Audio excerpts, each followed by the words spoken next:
এই সাকিব খান বেল নেই ভাই। একজন বাংলাদেশি মুসলমানের খুব সুন্দর একটা গল্প।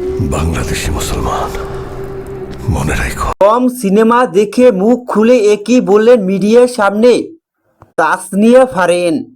যা শুনলে চমকে যাবেন আপনারা সবাই।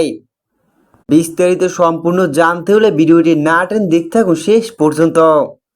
বাংলাদেশের ভিন্ন ধর্মী গল্প ও শক্তিশালী অভিনয়ের জন্য বরাবরই আলোচনায় থাকেন জনপ্রিয় অভিনেতা আফরান ইসু।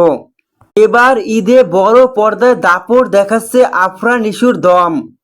দম সিনেমা একাই সমস্ত সিনেমা হলে রাজ করছে। প্রতিটি সিনেমা হলে দর্শকদের ব্যাপক আগ্রহ দেখা যাচ্ছে। আফরান নিশোর দম অনেক ভালো ছিল।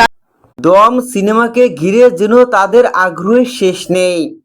সমস্ত ভক্তরাই দম সিনেমাকে প্রশংসায় ভাসাচ্ছে, কেননা অসাধারণ হয়েছে দম সিনেমা। এই দুর্দান্ত সিনেমাকে সমস্ত ভক্তরাই হৃদয়ে গেঁথে নিয়ে সবাই শীর্ষে রেখেছে দম সিনেমাকে। আফরান নিশোর সিনেমা অনেক ভালো। যেমন ছবির নাম দম, তেমনি দাপট দেখাচ্ছে সিনেমা হলে দম। দম দিয়ে পুরো বাংলাদেশের হলে ঝড় তুলছে আফরান ইসুর। আফরান ইসু, চঞ্চল চৌধুরী ও পূজা চেরি, ছবিতে থাকা সমস্ত অভিনেতারাই দুর্দান্ত অভিনয় করেছে।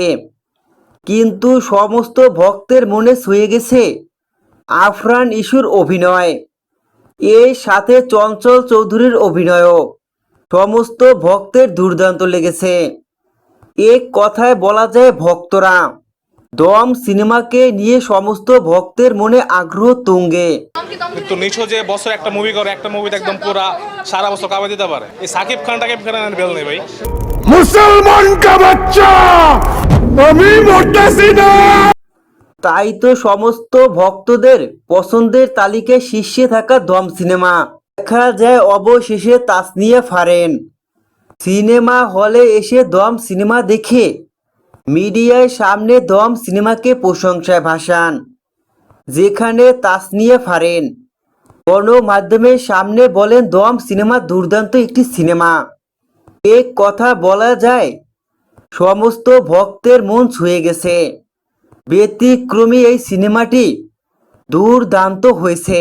আমি শাহজাহান ইসলাম নূর, বাংলাদেশি মুসলমান, এটাই বেস্ট। একজন বাংলাদেশি মুসলমানের খুব সুন্দর একটা গল্প। দম দম ভালো। দম সিনেমাটা দেখেছি, ভালোই ছিল। এভাবেই দেখা যায় তাসনিয়া ফারিন দম সিনেমাকে প্রশংসায় ভাসান।